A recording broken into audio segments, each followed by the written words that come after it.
But to me, that's where I find my most joy. And so, with you saying those things and being on one of the top programs in the country, and being alongside Jeff Walz, how is it being alongside him for all this time? How's that relationship, and how have you looked at the way he handles things in coaching? How's that going? I think there's a great mutual respect. I have learned how to stay in my lane, and if I had to give advice to young assistants who are entering a job with a new head coach of unknown, I think that it's really important to know that it's their program.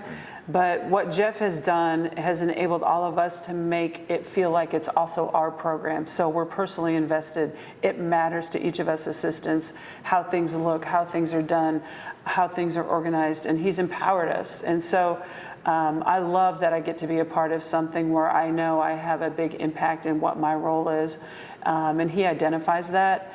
And I think also being the best version of yourself, not trying to fake it or be somebody else, is really important when you're an assistant, because I think a head coach values that. I think a head coach values someone that is taking care and handling problems before it even gets to his or her table.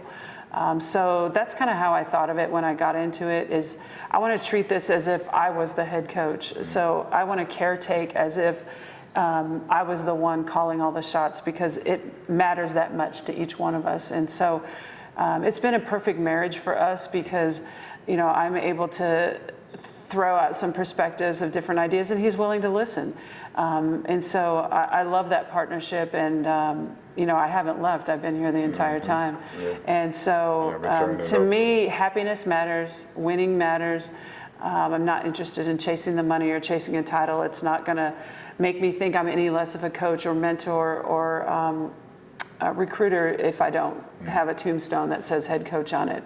And so that takes some confidence, some courage to be able to stay in your lane and do what you do really well. And I know that I feel good about my contributions here. Okay. And one last question, Coach. Being that you talked about this whole concept in reference to coaching, and getting into it and being in it as long as you have, at what point did you figure out your identity as a coach? When did you figure out this is my style, this is how I want it, and being confident in who you are as a coach? That's a great question, but I think it's changed and it's evolved. And I think as humans, if we don't change and evolve, we're kind of stuck in mud. Life would be kind of boring. So a lot of how I did things as an assistant was reflected in the type of head coach I had. So I think at every stop that I've made, I've learned so much, I've grown in different ways, but I sort of have molded to what my boss wants. Because if I go in and try to change things or think that my way is the right way, it's not really going to work in a team environment. So I think it's really important to observe, to listen more than you speak when you first start, and kind of see how that particular head coach wants the program to be run, what matters to him and her, because some things don't matter to certain coaches, other things do. Are they an organizational style coach? Are they one that is really an instinct and a feel coach? And that's where Coach Walz is. He jokes all the time about, we don't have practice plans, and he won Rookie Head Coach of the Year, and he got up and talked about how we don't have practice plans, and I fell over because I was laughing, thinking we were so successful. But that's where I say you be the best version of yourself. If you know what works and what is comfortable to you, that's what you got to do. And he always told us as assistants, look, if I need a rebounding drill and you can't come up with it, you don't need to be working here. Which I totally agree. So I say that tongue in cheek, because if I was running my own program, I couldn't work like that. I'd have to have a practice plan. I'd have to have organization, because that's how I'm sort of wired.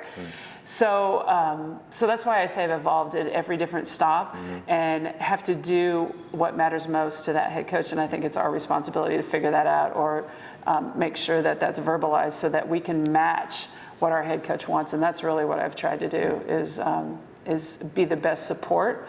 And hopefully when this thing's all over, that I know he'll appreciate just as much my efforts as I've appreciated his. I'm pretty sure he will.